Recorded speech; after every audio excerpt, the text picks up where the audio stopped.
সময় আছে, যে সময়গুলোকে আমরা বলতে পারি পাঁচটি সোনালী সময়, যে সময়গুলোতে আল্লাহ রাব্বুল আলামিন আসমানের দুয়ারসমূহ উন্মুক্ত করে দেন, খুলে দেন।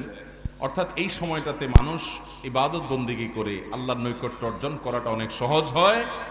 আবার দোয়া করে, প্রার্থনা করে আল্লাহর খুব কাছাকাছি যে আল্লাহর কাছ থেকে তার চাওয়াগুলোকে মঞ্জুর করার সুযোগ লাভ করে। সেরকম সোনালী পাঁচটি সময় আছে 24 ঘন্টা সময়ের মধ্যে। প্রতিদিনই আমরা চাইলে এই সময়গুলো বারবার হাসিল করতে পারি। এই সময়গুলো সম্পর্কে আমাদের জানা দরকার আছে না নাই? মোহতারাম হাজিরিন, সেই পাঁচটি সোনালী সময়ের মধ্যে থেকে একটি সময় হলো জোহরের ওয়াক্ত যখন শুরু হয়। জোহরের ওয়াক্ত যখন শুরু হয়, যে সময়কে আমরা বেশিরভাগ মানুষ তেমন একটা গুরুত্ব দেই না, বরং 24 ঘন্টা সময়ের মধ্যে ইবাদত বন্দেগী বা আল্লাহর দিকে মনোনিবেশ করা কিংবা দোয়া জিকির করার জন্য যে সময়টাকে আমরা সবচাইতে তুলনামূলকভাবে আমাদের আচরণ দ্বারায় কম গুরুত্বপূর্ণ আমরা বোঝানোর চেষ্টা করি, সেই সময়টা বরং এমন গুরুত্বপূর্ণ সময় যে এই সময়টাতে আল্লাহ রাব্বুল আলামিন আসমানের যত দুয়ার আছে তার সবগুলো ওপেন করে দেন বান্দাদের জন্য।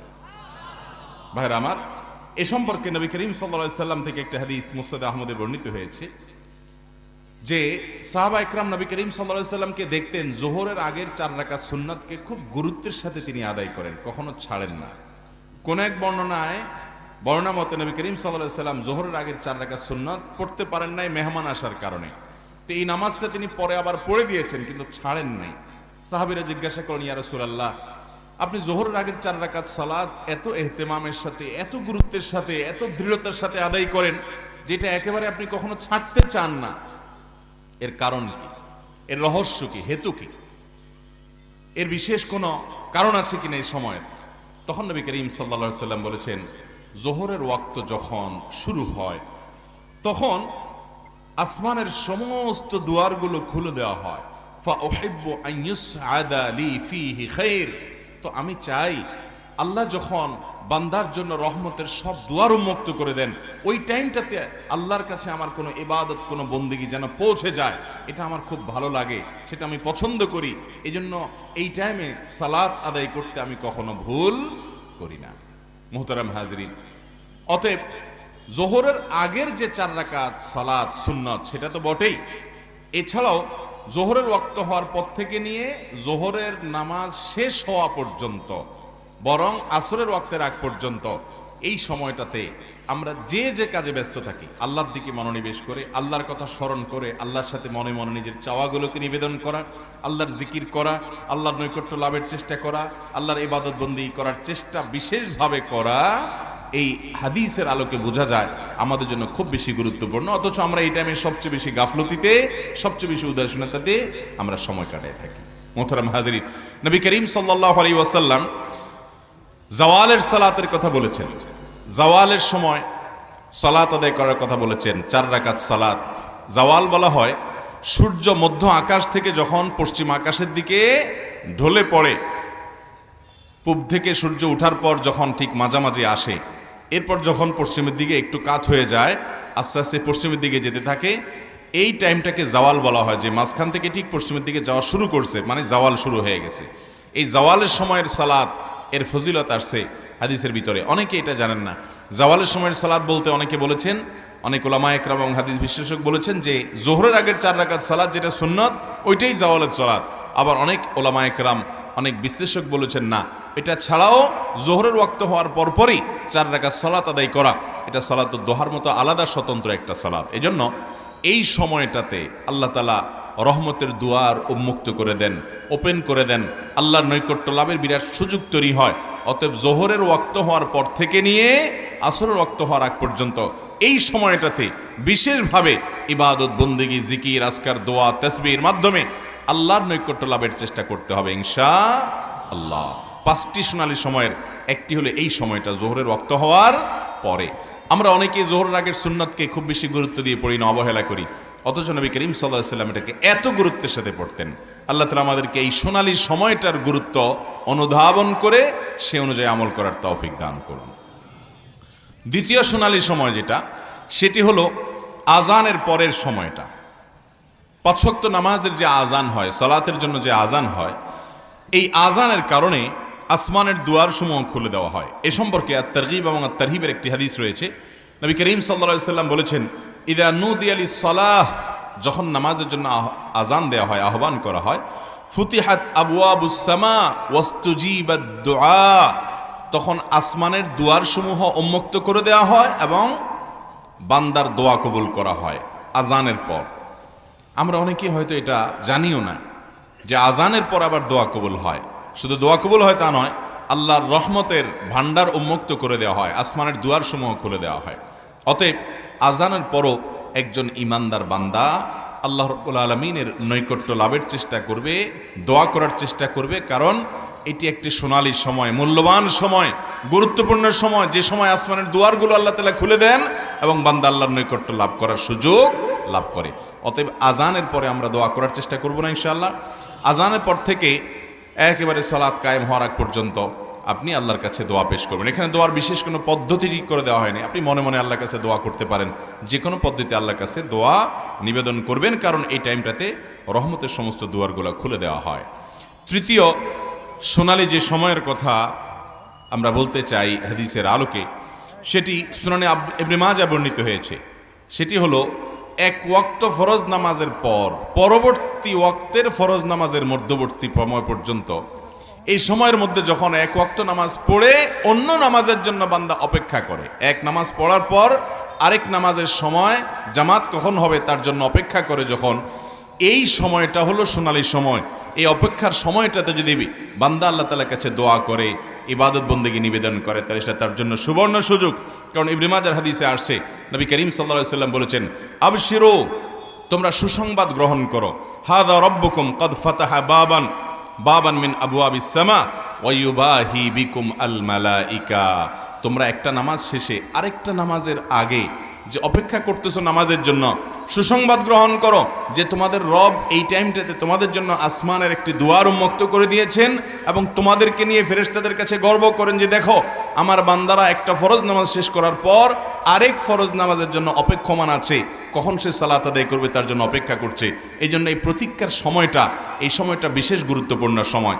আল্লাহকে স্মরণ করা, জিকির আজকার করা, তেলাওয়াতে মাশগুল থাকা, বিশেষ করে দোয়া নিবেদন করা, এটার জন্য একটা সুবর্ণ সুযোগ এবং 5টি সোনালী সময়ের একটি গুরুত্বপূর্ণ সময়। আমরা অনেকে এটাও খেয়াল করি না। অতএব এক নামাজের পর অন্য নামাজের জন্য অপেক্ষা করা এবং অপেক্ষার সময়টাতে দোয়া, জিকির, তাসবিহ, তেলাওয়াত করা, এটা গুরুত্বপূর্ণ। আমরা চেষ্টা করব তো ইনশাআল্লাহ। আজকাল মোবাইল ফোনের ব্যস্ততার কারণে আমাদের অনেক পুরুষদের জন্য, এমনকি অনেক মহিলাদের জন্য এই সুযোগটা আর হয় না। আমরা মোবাইল টিপতে টিপতে হুট করে চট করে মসজিদে গিয়ে নামাজ শুরু করে দেই। অপেক্ষা করা নামাজের জন্য এই সুযোগটা আর নাই, অপেক্ষার সময়টা নিয়ে গেছে মোবাইল ফোনে, ঠিক না ভাই? ঠিক।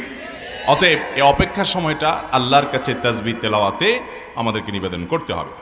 4 নম্বর, দোয়া কবুলের জন্য, আল্লাহর নৈকট্য অর্জনের জন্য, ইবাদত বন্দেগীর জন্য সোনালী সময় যখন আসমানের দুয়ারসমূহ খুলে দেওয়া হয়, সেটি হলো যখন বান্দা আল্লাহ তাআলার বর্তা বর্ণনা করে বলে, আল্লাহু আকবার কাবীরা ওয়ালহামদুলিল্লাহি কাসীরা ওয়া সুবহানাল্লাহি বুকরাতাও ওয়া আসীলা।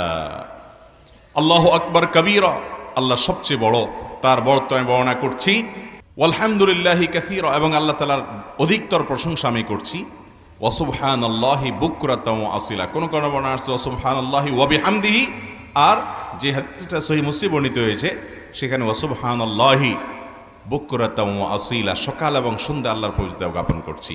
এই বাক্য যখন বান্দা পাঠ করে, আল্লাহর বর্তা বর্ণনা করে, প্রশংসা করে, যখন বান্দা এই কথাগুলো বলে, এই জিকিরটা পাঠ করে, ওই সময়টাতে আল্লাহ রাব্বুল আলামিন তার জন্য রহমতের সমস্ত দুয়ারগুলোকে উন্মুক্ত করে দেন।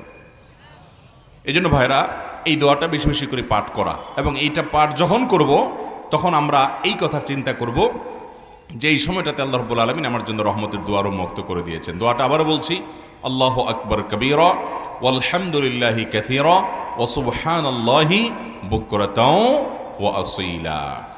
আব্দুল্লাহ ইবনে ওমর রাদিয়াল্লাহু তাআলা আনহু বর্ণিত হাদিস, যেটি সহিহ মুসলিম বর্ণিত হয়েছে, আর অনেক হাদিসে কিতাবে আসছে। তিনি বলেন যে একবার নবী করিম সাল্লাল্লাহু আলাইহি সাল্লাম নামাজ পড়ছিলেন, সালাত আদায় করছিলেন, পিছন থেকে কোনো একটা লোক বলে উঠল, তার এই দোয়ার আওয়াজটি, এই জিকিরের আওয়াজটি নবী সাল্লাল্লাহু আলাইহি সাল্লামের কানে গেছে। তিনি বলতেছিলেন, আল্লাহু আকবার কাবীরা ওয়ালহামদুলিল্লাহি কাসীরা ওয়া সুবহানাল্লাহি বুকরাতাও ওয়া আসীলা। তখন নবী করিম সাল্লাল্লাহু আলাইহি সাল্লাম বললেন, কে এটা বলছে? নামাজের পর তিনি বললেন, এই বাক্যগুলো কে পাঠ করছে? তখন এক সাহাবী বললেন, ইয়া রাসূলুল্লাহ, আমি পাঠ করেছি। তখন নবী সাল্লাল্লাহু আলাইহি সাল্লাম বললেন, তোমার এই বাক্যগুলো পাঠ করার সময় আল্লাহ রাব্বুল আলামিনের রহমতের সমস্ত দুয়ার আসমানে খুলে দেওয়া হয়েছে, জিবরিল আমাকে জানিয়ে দিয়েছে। এজন্য ভাইরা, এই দোয়াগুলো আমাদের মুখস্থ হয়ে যাওয়া দরকার। মাঝে মধ্যে আল্লাহর কাছে এই বাক্যগুলো পাঠ করা দরকার এবং বলা দরকার। আমরা একটু বলি, আল্লাহু আকবার কবীরা, আল্লাহু আকবার কবীরা, ওয়ালহামদুলিল্লাহি কাসীরা, ওয়ালহামদুলিল্লাহি কাসীরা, ওয়া সুবহানাল্লাহি বুকরাতাও ওয়া আসীলা, ওয়া সুবহানাল্লাহি বুকরাতাও ওয়া আসীলা। এই দোয়াগুলো, এই বাক্যগুলো আমরা বেশি বেশি করে পাঠ করব। এই দোয়াগুলো পাঠের সময়টাও আমাদের জন্য, পাঠকারীর জন্য সোনালী সময় হয়। আল্লাহ তাআলার রহমতের ভান্ডার তার জন্য উন্মুক্ত হয়। চাওয়ার জন্য, জিকিরের জন্য গুরুত্বপূর্ণ একটা সময়। নাম্বার 5 নম্বর সোনালী সময় হলো সবচাইতে গুরুত্বপূর্ণ। এই জন্য এটা সব শেষে বলছি, সবচাইতে গুরুত্বপূর্ণ। 24 ঘন্টার ভিতরে যতগুলো দোয়া কবুলের সময় আছে, যতগুলো সোনালী সময় আছে, যতগুলো মূল্যবান সময় আছে, এর মধ্যে সবচাইতে গুরুত্বপূর্ণ হলো এই 5 নম্বরটা। সেটা হলো ভোর রাত, তাহাজ্জুদের সময়, রাতের শেষ ভাগ, শেষ তৃতীয়াংশ বলতে পারেন। 3 ভাগ করলে শেষ ভাগ, বা ঘুম থেকে ওঠার পর একেবারে ফজরের আজানের আগ পর্যন্ত রাতের শেষের দিকের এই সময়টা, এটা হলো সবচেয়ে মূল্যবান সোনালী সময় ইমানদারের জন্য। আপনার দোয়া আল্লাহর কাছে পৌঁছাতে চান, কায়মন বাক্যে আল্লাহর কাছ থেকে পাশ করাতে চান, আল্লাহর সবচেয়ে নৈকট্য অর্জন করতে চান, খুব বেশি আল্লাহর কাছে প্রার্থনা করতে চান, সিজদায় আল্লাহর কাছে বান্দার সবচেয়ে কাছাকাছি যেতে পারে। আর ভোর রাতের দোয়া, এটা বান্দার সবচেয়ে ইফেক্টিভ দোয়া হয়। এই দোয়া আল্লাহ তাআলা সাধারণত ফিরিয়ে দেন না। এবং নবী করিম সাল্লাল্লাহু আলাইহি সাল্লামের সেই বিখ্যাত হাদিস আপনারা সবাই কম বেশি শুনেছেন, রাতের শেষ প্রহরে আল্লাহ রাব্বুল আলামিন দুনিয়ার আসমানে এসে বান্দাকে ডেকে ডেকে বলেন। কোনো বর্ণনা আসছে যে আহ্বায়ক কোনো এক ঘোষক ঘোষণা দেয়, কোনো বর্ণনা আসছে আল্লাহ তাআলা স্বয়ং ডাকেন এবং বান্দাকে বলা হয়, আল্লাহ আমিন মুস্তাগফিরিন ফাগফির লাহ। তোমাদের মধ্যে কেউ কি আছো যে গুনাহ করেছো, অপরাধ করেছো, আল্লাহর কাছে মাফ চাইবা, তো আমি তাকে মাফ করব। আল্লাহ আমিন মুবতালান ফাওয়াফি আলাহ। তোমাদের কেউ কি অসুস্থ আছো, যাকে আমি সুস্থতা দান করব, অর্থাৎ আমার কাছে এটা চাইবা। এই জন্য ভাইরা আমার, ভোর রাতের এই সময়টাতে আল্লাহ তাআলার রহমতের দুয়ার খুলে দেওয়া হয়। আল্লাহ রাব্বুল আলামিন নিজে দুনিয়ার আসমানে নেমে আসেন এবং রহমতের ভান্ডার সবচেয়ে বেশি উন্মুক্ত হয়। ডক্টর খন্দকার আব্দুল্লাহ জাহাঙ্গীর রহমাল্লার একটি ঘটনা, তিনি কোনো একটা পাবলিক প্রোগ্রামে বলেছিলেন যে কোনো এক আল্লাহর বান্দা তার জীবনে এমন একটা জটিল সমস্যায় পড়েছেন, পাওনা দেনা সংক্রান্ত একটা বিষয়ে, যে কোনোভাবে সেটা থেকে তিনি সমস্যা থেকে সমাধান করার পথ তিনি খুঁজে পাচ্ছিলেন না, উদ্ধারের কোনো পথ খুঁজে পাচ্ছিলেন না, এবং তিনি সকল আশার বাতিগুলো সব দেখলেন নিভে গেল এক এক করে, কোনো পথ আর তার সামনে খোলা নেই। তখন তিনি স্যার রাহিমাহুল্লাহর কাছে এসে বলেছেন যে আমাকে কোনো একটা আমল, কিছু একটা শিখাইয়ে দেন। হয়তো অন্য অনেকের মতো ভদ্রলোকও ধারণা করছে যে উনি হয়তো কোনো তাবিজ বা কোনো কিছু দিবেন। স্যার রাহিমাহুল্লাহ বললেন যে তুমি ভাই ভোর রাতে গিয়ে আল্লাহ রাব্বুল আলামিনের কাছে 2 রাকাত 4 রাকাত তাহাজ্জুদের নামাজ পড়ে হাত তুলে কায় মনোবাক্যে দোয়া করবে, চোখের পানি ফেলে আল্লাহর সাথে তোমার মনের দুঃখগুলোকে খুলে খুলে বলবে, লম্বা সময় ধরে বলতে থাকবে, নিয়মিত এরকম প্রতিদিন বলতে থাকবে। এই টাইমটাতে করতে থাকো, দেখা যাবে আল্লাহ রাব্বুল আলামিন তো দোয়া কবুল করেছে। লোকটা স্যার রাহিমাহুল্লাহ বলেছেন, কয়েকদিন পর আমার কাছে এসে বলল যে অলৌকিকভাবে, অবিশ্বাস্যভাবে আল্লাহ তাআলা আমার সেই সমস্যাকে এমনভাবে সমাধান করে দিয়েছেন আমি কল্পনাও করি নাই, এবং আমল ওই একটাই ছিল যেটা আপনি বলেছেন, ভোর রাতের দোয়া। এই জন্য ভাইরা, আল্লাহর কাছ থেকে কোনো কিছুকে মঞ্জুর করার জন্য ভোর রাতের দোয়ার কোনো বিকল্প।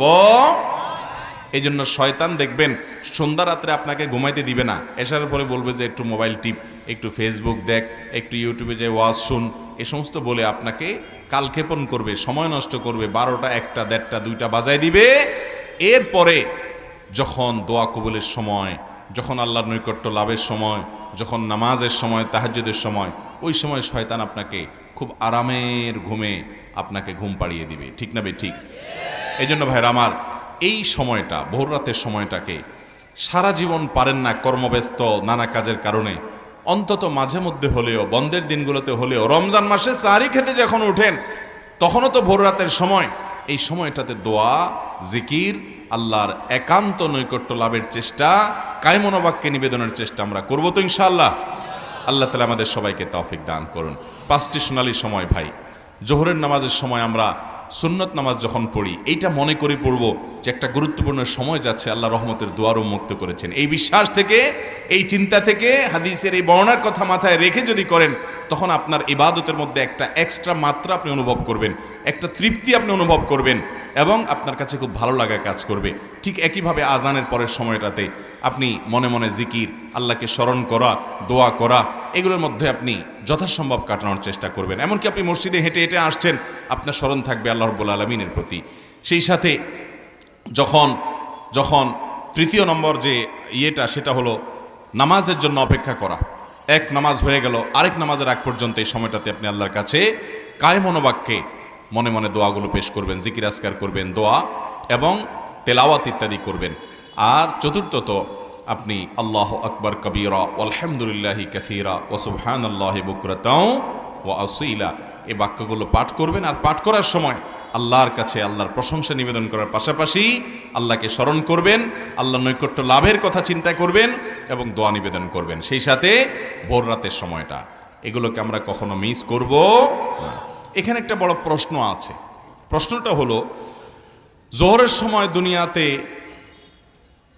আল্লাহ রাব্বুল আলামিন আসমান সমূহ সব খুলে দেন। এখন প্রশ্ন হলো, সারা পৃথিবীতে কি একই সময় জোহরের নামাজ হয়? বাংলাদেশে যখন জোহরের নামাজ হচ্ছে, পৃথিবীর অনেক দেশে সেখানে রাত। আবার ভোর রাতে আল্লাহ তাআলা দুনিয়ার আসমানে নেমে আসেন, হাদিসে আসছে। তাহলে বাংলাদেশে যখন ভোর রাত, তখন অন্য দেশে দেখা যাচ্ছে তখন দিনের বেলা, ঠিক না বেঠিক? তাহলে আল্লাহ রাব্বুল আলামিন দুনিয়ার আসমানে নেমে আসেন, আল্লাহ রাব্বুল আলামিন আসমানের দুয়ারসমূহ খুলে দেন, এই যে কথা হাদিসে বলা আছে, কোন এলাকার জন্য আল্লাহ তাআলা খুলে দেন? তাহলে এক এলাকায় আপনার এখন রাত, এখন কথার কথা ভোর রাত, আরেক এলাকায় আরো কয়েক ঘন্টা পরে ভোর রাত হবে, আরেক এলাকায় কয়েক ঘন্টা আগে ভোর রাত হয়েছে। তাহলে পৃথিবীর এক এক সময় রাত এবং দিনের এই সময়টা যদি পরিবর্তন হয়, তো আল্লাহ তাআলা কি সারাদিন শুধু এই নামা ওঠার কাজেই থাকেন? এরকম একটা প্রশ্ন উঠি কি ওঠে না ভাইরা আমার? এই প্রশ্নের উত্তর হলো, এই প্রশ্নটার গোড়ায় গলত আছে।